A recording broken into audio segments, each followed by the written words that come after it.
Hello, welcome back. How is everybody doing? It's October, it's spoopy month. Today, I'm going to be taking you all back to the late 90s, which was the golden age of video stores. Yes, we're in my kitchen. No, I'm not going to be doing a cooking video, so don't worry. Like I said, we're going to go back to the 90s. So let's dig in. So I'm just readjusting here. I I'm going live. This is so strange for me. Oh, this is great. Actually, it's not strange. I actually do host a live coffee talk series for at AMA Puget Sound. So I have a link below if you're interested in checking out that channel. Um, let's talk about the video store in the 90s. So in this case, I can name the company because they're out of business. They no longer exist. So I kept some things that I just wanted to show you. In fact, I believe it was this one. Nope. This one I'm going to show you. Okay, it's backwards. I realize that. This was my very first name tag ever. And last week I actually bought a bulletin board. When I do the next video, you'll see, and I'll start the collection there with the name tags. Widener Center last week, or the last video. Obviously, I didn't get a name tag for that one, so no biggie. So let's begin. In September of 96, which would have been my junior year of high school, I began working at VideoWatch, which was a rental chain only in the Midwest at the time. And the previous year, in September of 95, VideoWatch had actually been purchased by Hollywood Entertainment. I had to look up all of this information because it's been so long. They were purchased by Hollywood Entertainment, which was Hollywood Video. And our district in Northeast Wisconsin, Brown County, Green Bay area, our whole area, we were not rebranded until March of 97. So it was about a year and a half after that purchase took place. So I found that really fascinating that it took that long to go through pretty much all of the VideoWatch. Thanks, Echo. To be rebranded. And that I'll talk about that later. So I'll pretty much be referring to the company as Hollywood Video or just Hollywood. No Blockbuster. The reason why I say that, it's funny, whenever you talk about video stores, everyone always says Blockbuster. And it's really fascinating. Nobody really talks about Hollywood Video very often. I wish they did.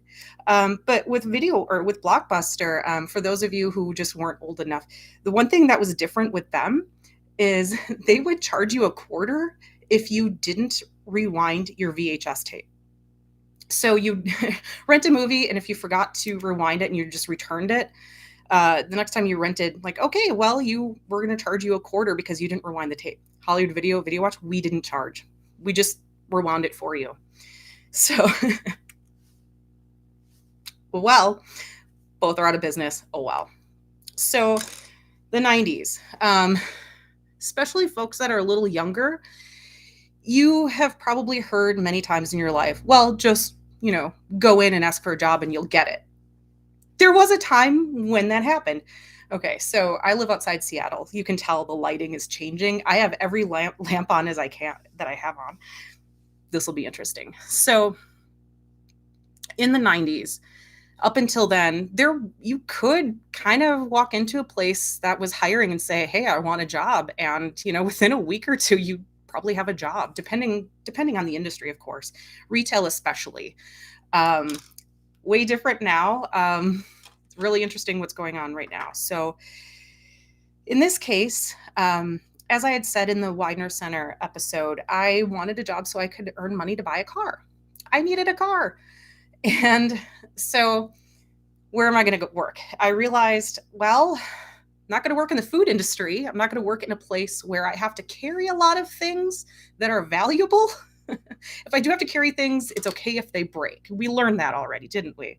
So I don't remember exactly what happened, but I think my mom and I were driving around, or maybe I had borrowed the car and I was driving around, and I stopped in to Hollywood, or to VideoWatch. And for point of reference, in this series, you're going to hear a lot of Green Bay history and city planning, city layout. So this location, it was on Limekiln and East Mason in Green Bay, which I believe it's now a dollar store.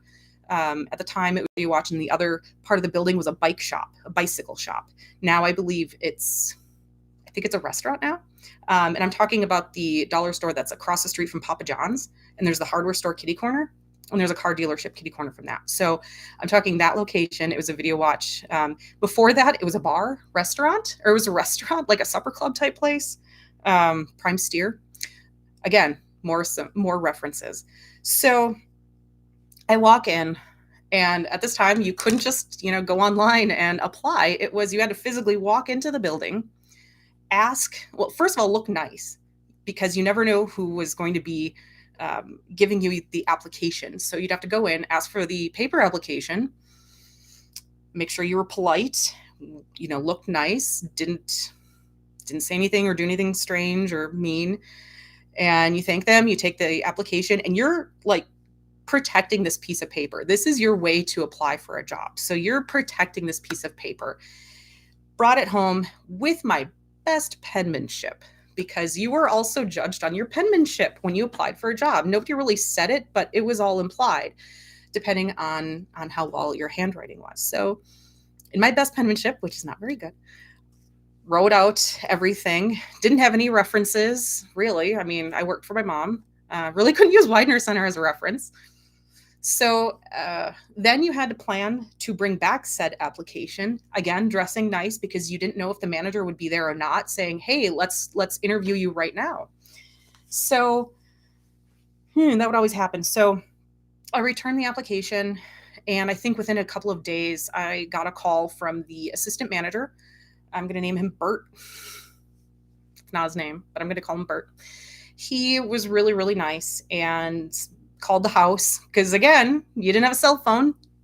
That was, you call the house phone and hope somebody gets to it, or they leave a message. So asked to speak to me, and I said, hi, I'm Julie. And he said, hey, we got your application. Would you like to come in the next few days after school to interview? And I said, yeah, that'd be great. It was maybe a 15-20 minute interview, and I got the job by the end of the interview. Obviously, that doesn't happen anymore. So I started pretty much, I think it was like that Friday or Saturday night. So that was really interesting. It was really easy to go through the interview, because the assistant manager was really, really nice. And I basically just said, I like movies. I like to alphabetize things. Okay, that was my qualification. I can work after school. So that was really fun. But yeah, back in the 90s, it was a lot easier to get a job. I'm not talking like, walk into a hospital and say, I'm a doctor. No, I'm talking about service level jobs. So that was really fun. And so let's see I started that weekend. So there are a few things I need to preface, mainly as a reminder for people who maybe don't remember or weren't born or just never went into a video store. So until streaming was completely widespread, not so much as with DVDs, because it's a lot easier to mass produce DVDs than it is with VHS tapes. So up until we really made the switch to DVDs, I'd say, I think it was 2001, 2002, when DVDs overtook VHS. But when we could solely rely on VHS tapes, between the theatrical release of a movie to its home video release, meaning the VHS tape, it usually took 3 to 6 months, and depending on how popular that movie was. So I don't even have an example right now, but there were a few movies that it would take almost up to a year, but 3 to 6 months was pretty normal. So as soon as a movie left the theater, the first run theater would go to the second run, which I don't even know if that exists anymore, especially after COVID. Do theaters? I don't even know. So you'd have the second run, and then pretty much from there, you'd still have to wait that 3 to 6 months before it was on VHS. So it would be a very big deal. You wouldn't be able to see that movie until it was released on VHS.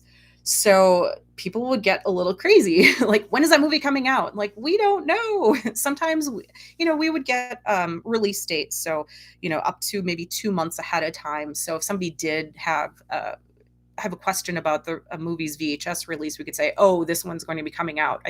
You can see down below, I gave a kind of a timeline of what movies came out when I was working at the video store. So you can imagine the movies that I was around all the time, plus all of the older movies. So pick any of those movies and it would take 3 to 6 months until it would hit VHS. So that was always interesting. But I at least wanted to preface that when people would clamor, and the reason why the video stores were so popular, because there wasn't streaming unless you had HBO and you taped everything. This is it. So to describe the store, you walk in, it's kind of a double door situation. You walk in one door, there's a little alcove. You walk in another door, there are the little security tower things to make sure you haven't stolen anything. You walk in, you go to the left, and starting there, at the left would be the new release wall. So anything that was considered new release would be on this outer wall. And then all of the shelves in the middle, which were shorter, those would be the category films. And everything was alphabetized. Movies that started with or the always threw people off, including myself. Like, well, is it A Christmas Story or just Christmas Story, comma, And that wasn't up to us. That was up to the people that made the movie. So the rest of the store, there was a corner that was just kids movies. So little ones, they could just run to that section and pick out their clamshell Disney movies, Little Mermaid and whatnot.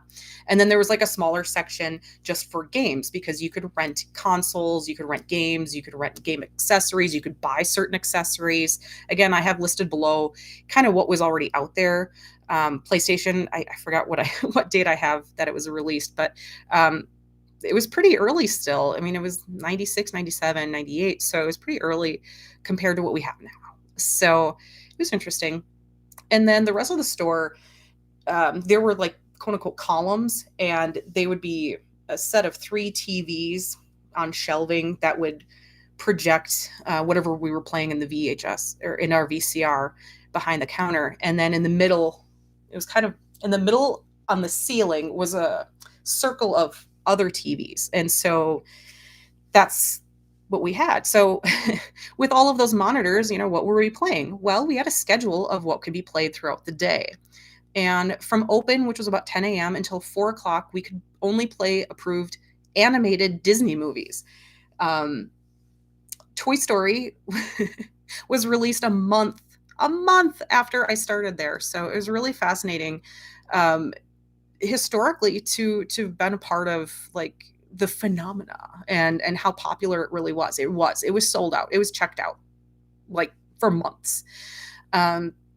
So from open until about 4 o'clock, we would just pop in Toy Story, and the VCR would just rewind and start playing again.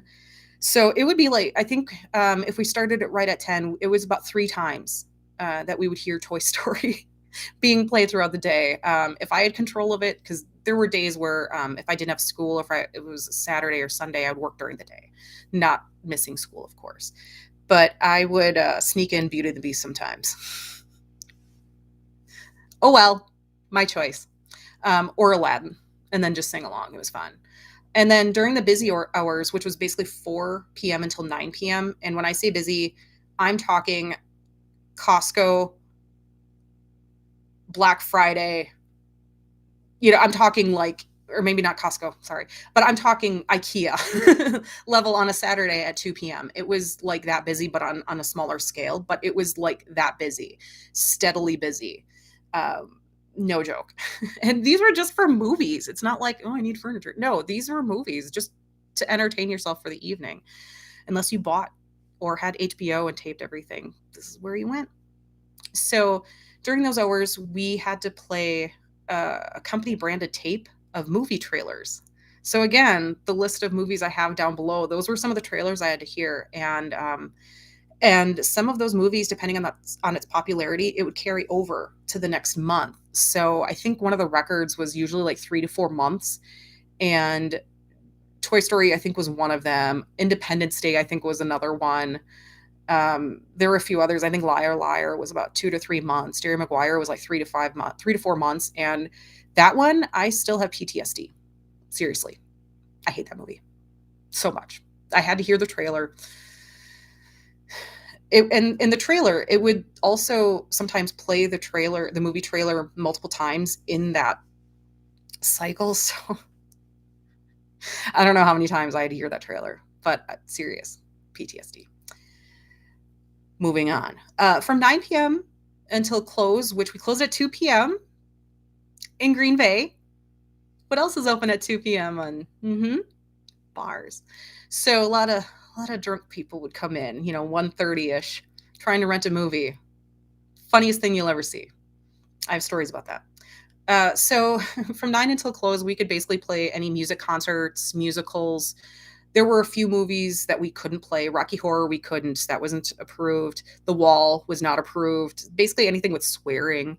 So Bert, that I mentioned earlier, he had two VHS tapes of music concerts that we didn't have at the store. But I think one was the Eagles and the other was Def Leppard. But they were both really good. It wasn't like in 40-Year-Old Virgin where they have to hear Michael McDonald over and over. This was better.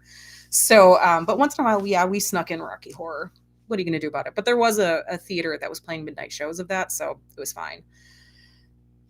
So as I mentioned earlier, in March of 97, a year and a half after the purchase, all the stores in our district, there was 3 stores in Green Bay at the time. There was the one where I worked, which, like I said, it was Limekiln and East Mason. There was the West Mason store, which I think is now an optometrist office. It's in the parking lot where Sears used to be, where Big Lots is. And it's that optometrist office, and it was a really big store. I later worked at that one. We'll talk about that later. And then there was the Webster location, which is now a Subway. What is it? Beaupre and Webster, like kind of by Schrader's Flowers. That used to be a Hollywood Video. And there was a woman who worked there. She was so nice. She was from England. She was so nice.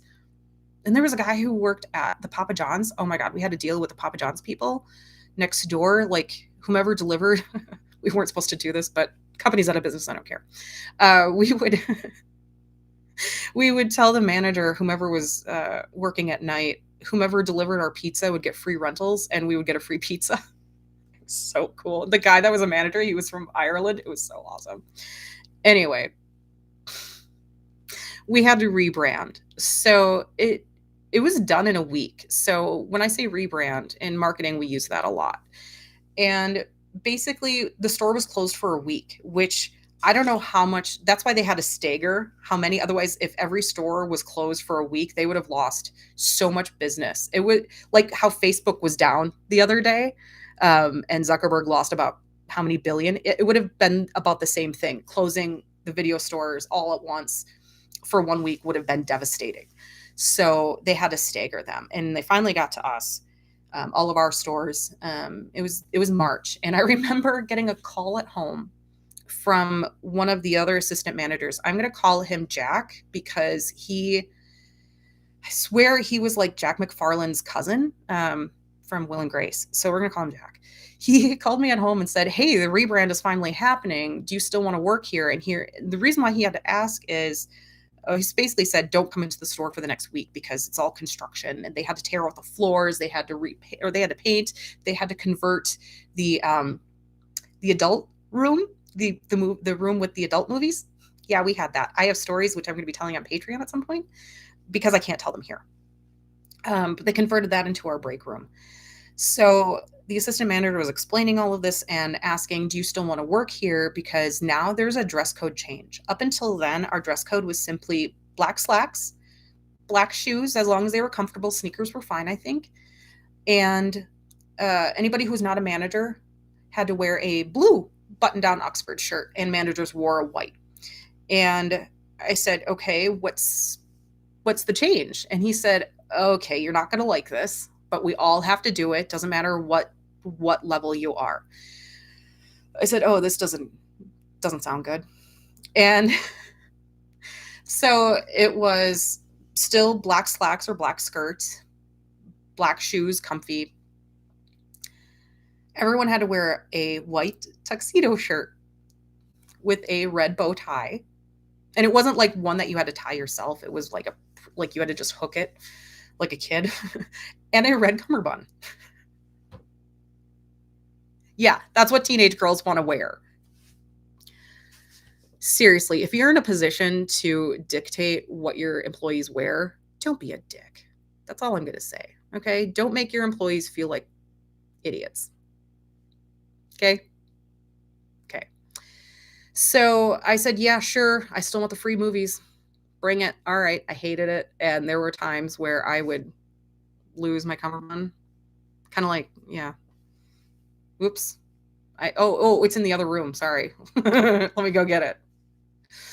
So very interesting. So that's kind of like the store and everything. So what was my job? I said earlier that I pretty much started within a week. So for the first few months that I was there, my job was returns. Nothing different than your local library. So just like your local library, you have the return. Okay, that's a truck. I think they're doing garbage right now. So returns, you have the return box or return slot, and grab everything out of that box and you start just checking everything back in. And part of it, you had to make sure the right cassette or the right VHS tape was in the box, making sure it was rewound. If it wasn't, you had to bring it over to the rewind station where we had, I think it was like 4 or 5 rewinding machines going for like 5 hours, just all night, because some people didn't rewind. It happens, whatever. We didn't charge you. Big deal. So you check everything in, and then obviously if there were some where, okay, they returned the wrong movie in the box, you got to call them. Or sometimes we would get a VHS tape from Blockbuster, but it was in one of our boxes, and like, okay, you were on a renting spree. Awesome. So no biggie. But that's what I did. And then once everything was checked in, you had to basically organize how you're going to put them all away. So you'd focus on new releases first because that's what everybody wants. And then you'd have the category movies. And, as long as the new releases, that's pretty much what I was doing, was putting away new releases for like 2 hours straight. And then I'd finally get a break. And it was just like, My favorite part though, and I really loved this part, it was kind of like the Willy Wonka Charlie Bucket's golden ticket, where I would be putting away movies and somebody would ask for something really, really obscure. Not like, oh, I want Toy Story. I keep picking on Toy Story because that was like really huge. But they pick something really obscure and you had it in your pile and you're like, yeah, I have it. Here you go. And they're like, you just made my night. I'm like, awesome. Go have fun. That was my favorite part. I sometimes putting away returns was really zen-like because you could just get into a zone, just kind of zone out and just do your job. You didn't have to actually, you still had to talk to customers, obviously, but you didn't really have to deal with them too much. You were just putting away movies. So that was pretty cool. But then after a few months, and I was working basically Friday and Saturday nights, and that was it. So like between, 4 to 10 p.m. I was getting kind of bored with that. I was seeing, other people be on checkout, be a cashier, and I wanted to do that. So, and by the way, if you drop a VHS tape, it's fine. I dropped a lot of them, never broke anything. It was awesome. This was my element. So, I love my earrings. Aren't they cute? So I begged for like a week, like, hey, a manager guy, I don't remember what his name is, but he was a jerk. I don't want to talk about it. I said, hey guy, I want to be a cashier. So come on, put me in, coach. So he finally, he had me trained to be on cashier. And I was pretty good at being cashier, not being a nice person. This is where I learned maybe retail is not for me, but I stuck with it for 10 years. So it was really fascinating. You had, at this time, Hollywood Entertainment, it wasn't owned by Disney, but it was partnered with Disney. So we had to promote a lot of Disney stuff, which was fine. I liked Disney at the time. And so, in fact, I got this. This was, you can't really tell. There we go. September of 97, when Sleeping Beauty was released from the vault, limited time. So we had to promote that one. So I got that button. I kept it. And, oh man, some of the things when you work retail that management wants you to say to customers is sometimes really, it's kind of demeaning sometimes. Some people, they just want to get out. I just want to rent my movie and go. I don't want cross-selling. You don't have so many times where I would say the whole spiel of like, you can pre-order, oh gosh, what was it? 101 Dalmatians, the Glenn Close one. You can pre-order this and blah, blah, blah. And they're like, please don't, the person after that customer would say, like, I heard your spiel. Please don't, you don't have to repeat it. I don't want it. Like, thank you. Sometimes I'd purposely say it loud enough that a whole bunch of people would hear. I'm a very loud person, if you don't know me. And I would just say it loud enough that enough people would hear, and then they could just come up and say, no, I don't want that. Like, okay, great. I'm all about efficiency. I don't want to bug people. I don't want to waste people's time. I don't want my time wasted. So again, if you're in a position where you are in charge of retail people and there are promotions and campaigns, be kind. Okay, we're all human. Let us be. Actually, retail is what pushed me into marketing, which I'll explain much later. So how I said earlier that it was busy, I'm not joking. Everybody and their brother and their sister and everybody came to the video store Fridays and Saturday nights, because that's how you're going to spend your time if you weren't doing something else, if you weren't going to the theater or going to a movie theater or doing something else. You went to the video store. Sleepovers, things like that. So, and sometimes we'd have nuns come in and they would rent travel videos. Cool. We'd get all sorts. It was fine. And so how I described the setup earlier, when you first walk in and I said to the left is where you'd start walking, there was a bay of cashiers. And that's also where we did returns. And I think there were 4 and sometimes up to 5 cashiers, depending on time of year. As it got closer to the holiday season, obviously you need more people because people are buying movies for gifts and things like that. And it's cold outside. It's Northeast Wisconsin. It's cold. Starting in October, right around this time. And you need something to do to stay at home. So we would have from 4, like I said, those busy hours from 4 until 9, we would have, say, normally 4 cashiers. This is Friday, Saturday night, with like 10 customers in each line during that time. Just steady. So during that time, one manager would have to come in and basically fill in so people could take breaks. And we were very judicious about breaks, because like you got to get right back out there. Like if you don't have to take your full half hour, please get back out here because it is busy. So, and then you'd also need another manager, because it was usually 2 managers working and a third key, I think, plus just cashiers and CSRs like myself. Because you need somebody going back and forth, just doing change. It would be so busy. We would have this drop every time your register got, I think it was like $250 or $300 in profit. You'd have to get that taken out so the manager in back could count it, making sure that like all the money was right on. We would hit that like every, I don't know, half hour. Each register every half hour would hit about $250. And that's movie rentals were still only, they're about the same as what they are now on streaming, $3.99. So, and you'd get them for, 3 days, 2 days. No, it was 2 days. So it was a booming business. Streaming killed it. Video killed the radio store. Well, streaming killed the video store. So that's kind of my job. I don't really have too many stories that I can tell because I don't remember a lot of them. And the ones that I do remember, I can't share here, like I said, because they're little rated R and above. And just from customers, things that happened, things that were said. So it was really fascinating. The one perk, free rentals. That was really fun. I did really enjoy the free rentals. And one thing that was really great is we would get, so movies are all, if you notice, new releases are always on Tuesday. Movies hitting the theater-ish is usually a Friday because it's the weekend. And VHS would hit like Tuesday. Same with music. And so we would get usually shipment for the next week, like Thursday, Friday, in time for us to prep all of the movies to go on the new release wall. And so we were able to rent those before they hit the new release wall, which was really fascinating. So one thing I do want to say is how much waste.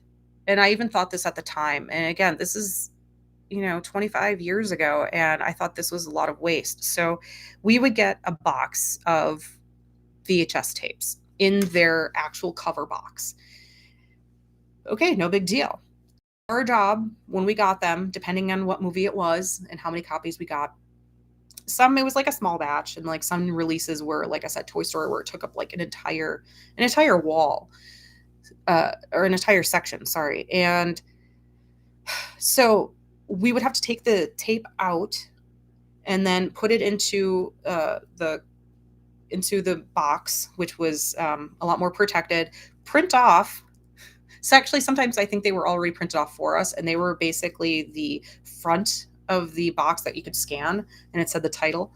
And then the cover box, we would have to shove a piece of styrofoam in it and then shrink wrap it.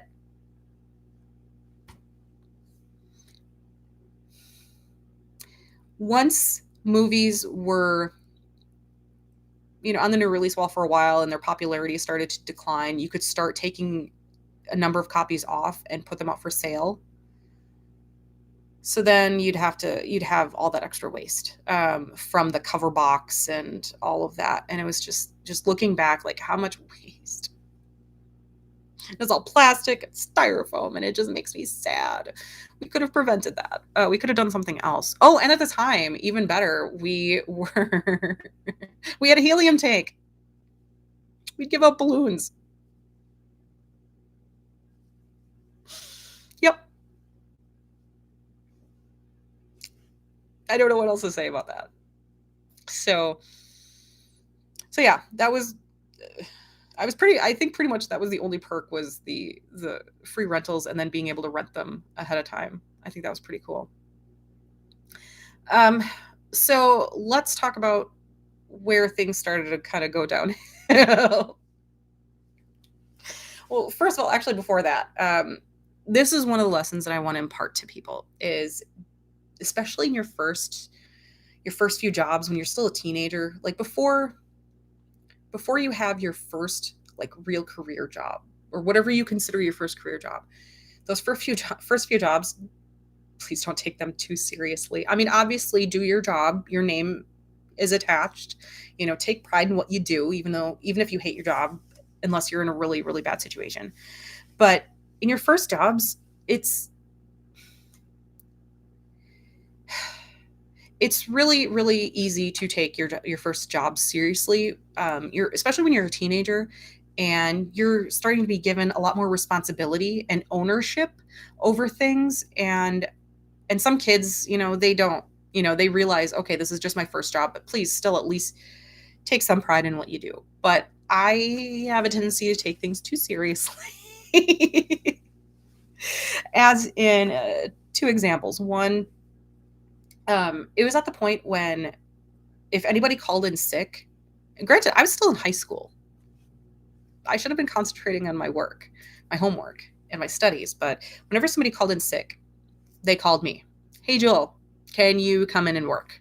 So-and-so called in sick. They're going to be fine. They're going to come back in tomorrow, but, can you come in tonight? Yeah, sure. My paychecks were okay. No, they weren't. It was minimum wage, $4.15, and then I think after a while, minimum wage went up a dime. So by the time I left, I was making $4.25. No, I think I may have gotten a raise by then, so I was making maybe $4.75 in 1998, January, February of '98. And the fact that minimum wage is still only $7 something. Okay. The other way I took my job way too seriously, we were camping. Now, bear in mind, I'm like 17. I'm still in high school. I went camping with my family, and we went to Washington Island, which, okay, here's Wisconsin. Okay. Like, here's like, down here is like Milwaukee. Like, up here is like Green Bay. This is Door County. And then there's like a little island here called Washington Islands. You have to take a ferry to get up there. So it was my mom, my stepdad, my stepsister. And we went up there. It was going to be a lovely weekend to go camping. And I somehow freaked out, and I was worried about the store. Bear in mind, I was not a manager. I wasn't even like a third key. I was just a CSR. That's all I was. Okay. There we go. Customer service. That's it. I was not a manager, but I cared so much about this store that from a payphone At the campsite, I called the store. Is everything okay? Do you need me? Like, dude, you're camping. Go have fun with your family. That's when I knew I kind of had a problem. Like, oh, maybe I should focus on other things right now. This is what I'm talking about. So, reason for leaving. I was a dumb 17-year-old. How's that? Not a dumb, I wasn't dumb. I did something dumb. I was a 17-year-old with a superiority complex. We had gone through a few managers. There was one manager in particular. I don't remember his name at all, but he was really cool. He had been an army captain, or maybe he was higher than that, but he was really nice. You'd think he would be just like, oh, like, but he was really, really nice. And I learned a lot from him, especially with discipline and, not taking things so seriously. He moved on. I think he went on to be a district manager or regional manager because he had so much experience. Like, why are you stuck in a store, especially after being in the army? So we got this other manager. I don't remember her name. And then along with her was like this assistant manager. I don't remember his name. All I remember is, remember how I said we had a dress code? Very strict dress code. And this assistant manager, he came in and he would always wear this brown sweater and it stunk. It was, I don't even know what that smell was to this day. There was some BO, but I don't know. But he wasn't supposed to wear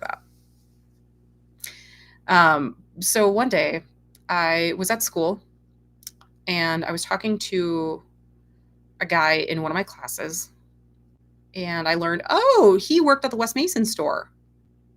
Cool. What do you think about Hollywood? Yeah, blah, blah, blah. And we, swap stories.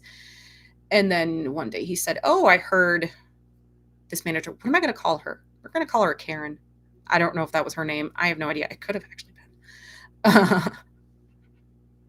We're going to call her Karen. She came to our store. She had been the assistant manager at the West Basin store. She came to our store to be a manager. And she was nice enough. But me, again, 17 with a superiority complex, who like, this is my store. I'm kind of like one of the last people left that kind of knows what's going on. Everybody else had kind of moved on. That's another thing too. When you start seeing other people that you like working with move on, it's time to go. It's time to leave the party. They've obviously moved on. You need to as well. And that's okay. You'll have more experiences. You'll learn more things. So she came in and I got along with her fine to her face. And so the guy at school, he was asking, oh, what do you, I heard that she went to your store. What do you think of her?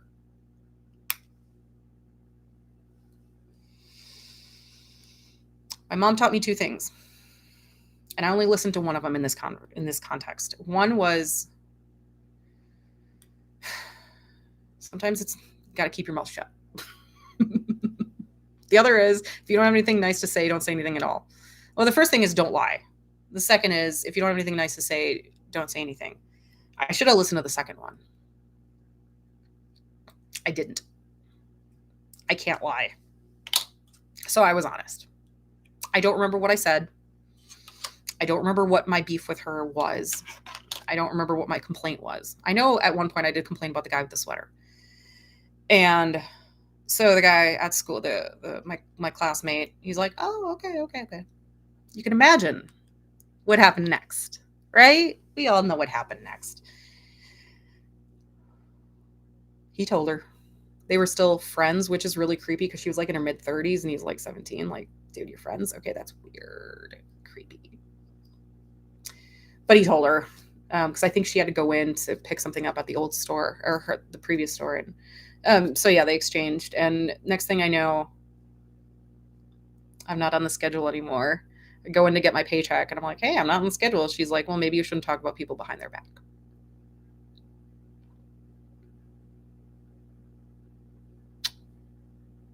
I said, I'm not on the schedule anymore, am I? She's like, no. I'm like, okay.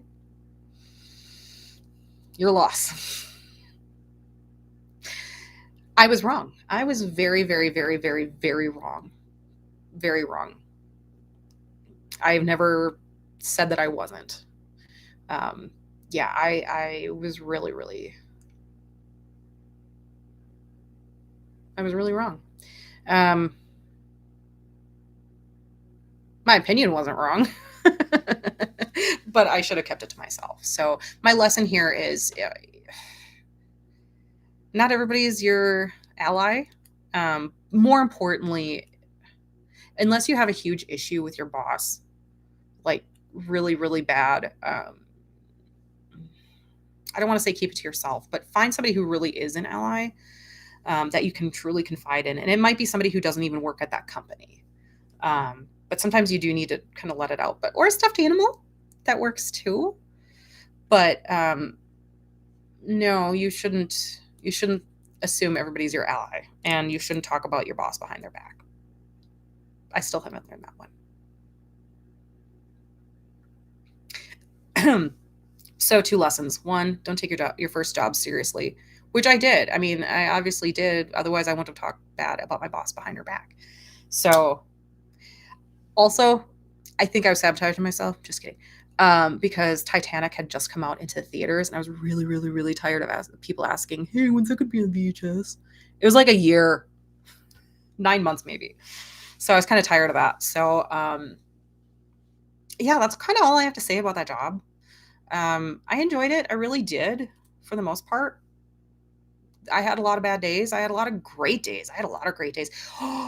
Super Bowl. I don't know what number it was, but it was the one where the Packers won in the 90s, in like 97. Yeah, I ended up working that night. I didn't have to, but I ended up working that night. Nobody came in. I think like one drunk guy came in and said, "Yeah, Packers." So that was cool. There's one other thing I have to say, and it's not really about video stores in general. It's just kind of something I've been wanting to get off my chest for 25 years. And then I'll be done, I promise. um, just because it's a new movie does not mean it's a good movie. I learned this 25 years ago. Just because I saw so many new movies come in and you watch them, and in some cases they're a cash grab, especially now that we live in the era of superheroes.